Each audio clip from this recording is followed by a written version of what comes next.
Woman left her boyfriend for her career, ends up rebounding with her ex. In a charming country setting, Loretta Johansson navigates the intricacies of family dynamics and personal aspirations amidst the backdrop of a bustling anniversary celebration. Amidst juggling party preparations and confronting her boyfriend Waine's hesitations, Loretta finds herself torn between her burgeoning career as an event planner in Los Angeles and the ties that bind her to her hometown of St. Francisville. As she grapples with professional ambitions, familial obligations, and romantic entanglements, how will Loretta face these endeavors by herself?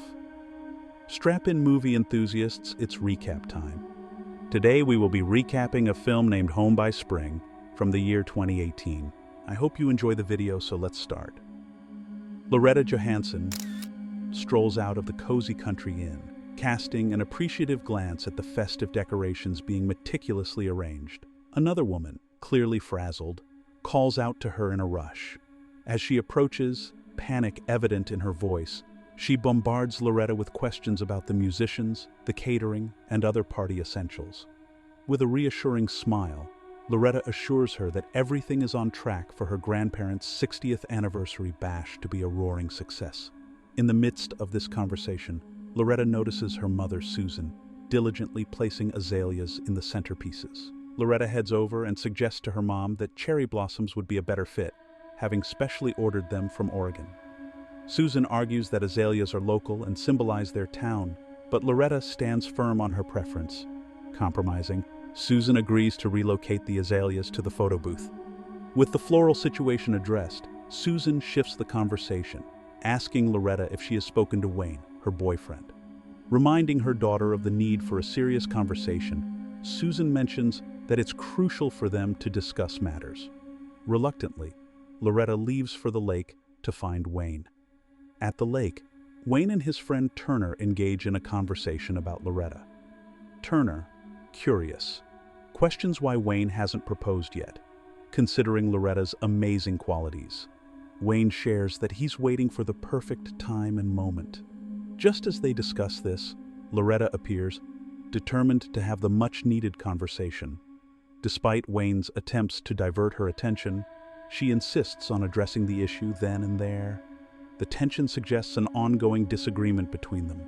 As it turns out, Loretta has her sights set on becoming an event planner and has received an offer in Los Angeles. Susan's reminder about the impending conversation echoes in her mind. Waine, aware of the situation, pleads with her to stay and contemplate the decision further. However, Loretta remains silent, leaving Waine to realize that she has already accepted the job. Fast forward 2 years, and Loretta is living the dream in Los Angeles, immersed in her role as an event planner. Amy, her boss, quizzically questions her about the next day's event. In response, Loretta dives into a detailed itinerary, but Amy interrupts, revealing that it's just a birthday party. The goal is to impress the parents for a shot at planning the prestigious Richmond Ball. Amy advises Loretta to ease up on the meticulous planning, but also drops a hint about a potential promotion, suggesting Loretta could step into the shoes of a recently retired senior planner. Later, Susan calls, inviting Loretta back home for the spring festival. Loretta, torn between professional commitments and personal ties, hesitates. Susan expresses how much they miss her, prompting Loretta to inquire about Waine's well-being. Susan recommends reaching out to him, even though they haven't spoken since their breakup. Despite her reservations, Loretta agrees to visit soon. The next morning, with Amy potentially unable to make it, Loretta confidently assures her she can handle the 8-year-old's birthday party solo.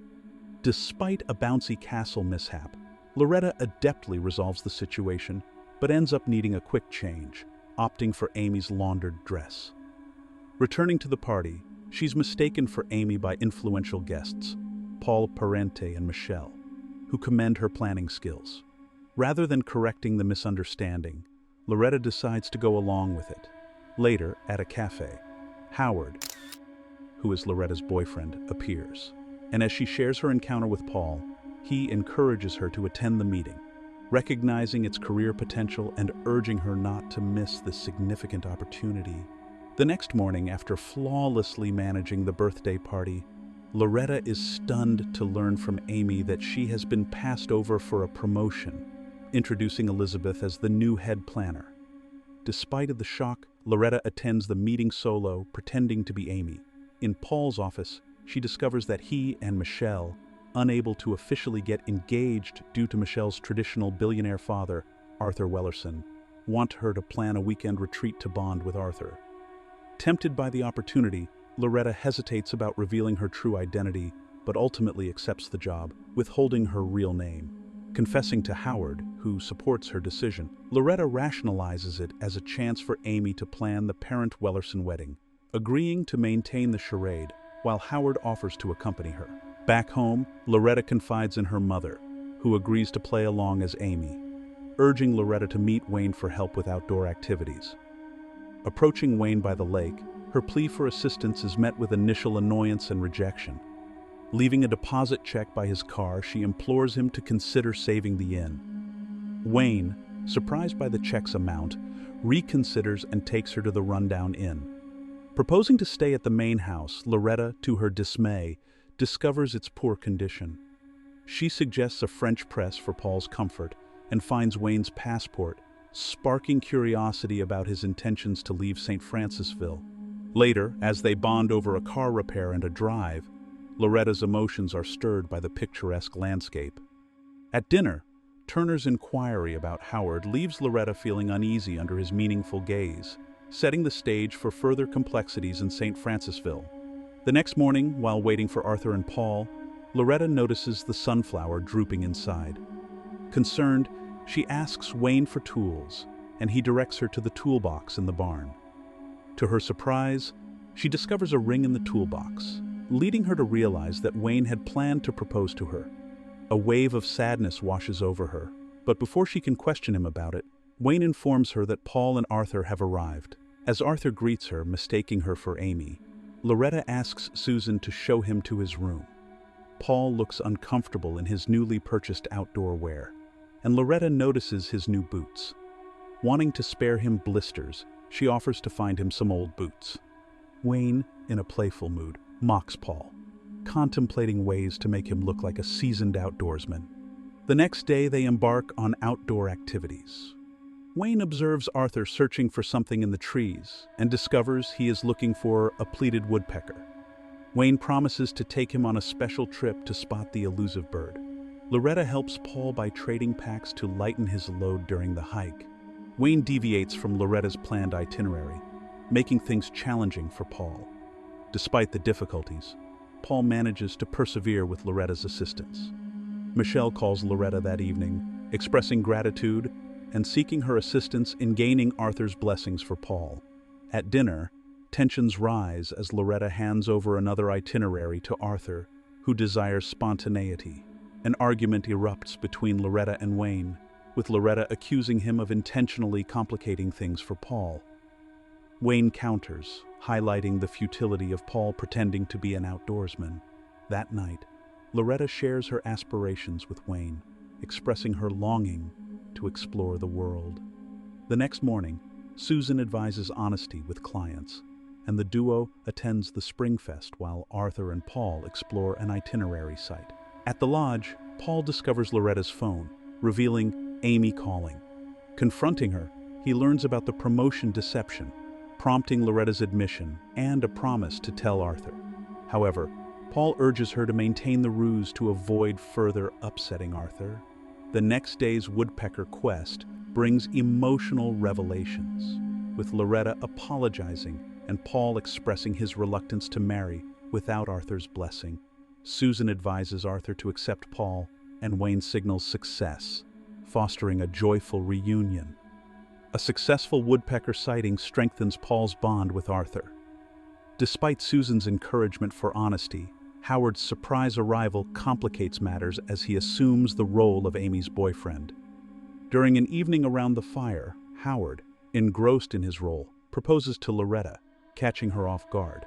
Faced with no way out, she reluctantly accepts. Waine and Loretta's mother are shocked. Later that night, Loretta and Howard realize their relationship lacks depth, mutually deciding to part ways. Howard leaves the next morning, and Loretta's mother, hurt by the secrecy, proposes a toast to Amy, expressing her pride and happiness for her daughter. Stricken with guilt, Loretta cannot bear to see her mother upset. In a brave moment, she reveals the truth to Arthur, who, at first, thinks it's a joke. However, upon realizing the deception, he storms away in anger, feeling foolish. Loretta confides in Waine, who offers comfort. In the aftermath, Loretta gets an idea and asks Waine about Bert, mentioning that she heard at the Spring Fest that Bert has a plane. The next day, Loretta speaks to Arthur, offering a sincere apology. She then calls Michelle, enlisting Bert's help to fly her in. Michelle courageously declares her love for Paul and her intention to marry him, despite Arthur's initial disapproval. Arthur, moved by Michelle's determination, concedes and gives his blessings to the couple. Loretta makes a candid confession to Amy, explaining the entire situation. Later, she embraces her mom and Waine, bidding them farewell with a promise to visit soon, and heads back to the city. Arthur and Waine share a heartfelt conversation before Arthur's departure. Waine questions whether Arthur ever forgot his home in all his travels. Arthur shares a poignant story about a girl named Luso, with whom he once searched for the woodpecker. Reflecting on the lasting impression Luso left, he advises Waine not to let go of someone as special as Loretta. Amy, initially angry at Loretta's actions, becomes excited about hosting the Parente-Wellerson wedding. She finally promotes Loretta and entrusts her with heading the Richmond Ball. However, Loretta, seemingly unenthused, is now conflicted about the dream she once pursued. Back home, Loretta roams around the house with a sense of aimlessness when the doorbell rings. To her astonishment, Waine stands at the door, revealing that, for the first time, he boarded a plane just to see her. Waine expresses his love for Loretta and his willingness to stay with her. Overwhelmed, Loretta reciprocates the feelings, and they reunite. Not long after, Loretta is back at the inn with Waine, overseeing the decorations for the wedding. As they walk to where her mom and Arthur await, Loretta expresses her gratitude that Michelle and Paul chose to get married there. Waine reassures a nervous Arthur that there's nothing to be anxious about. During the ceremony, Arthur walks Michelle down the aisle to Paul as they exchange vows. Waine pulls Loretta aside, leading her to the lake, where he surprises her with a heartfelt proposal. Although uncertain about the timing and setting, Waine professes his love for her, expressing his desire to spend the rest of his life with her and explore the world together. Loretta, thrilled and filled with love, accepts the proposal, marking the beginning of a promising future for the couple. They share a kiss, excited for the adventures that lie ahead and the home they'll create together. Thank you for being a part of Black's Movie Recaps. If these tales of mystery and intrigue sent shivers down your spine, make sure to hit that like button and subscribe to Black's Movie Recaps for more bone-chilling narratives. Stay tuned, and until next time, stay captivated.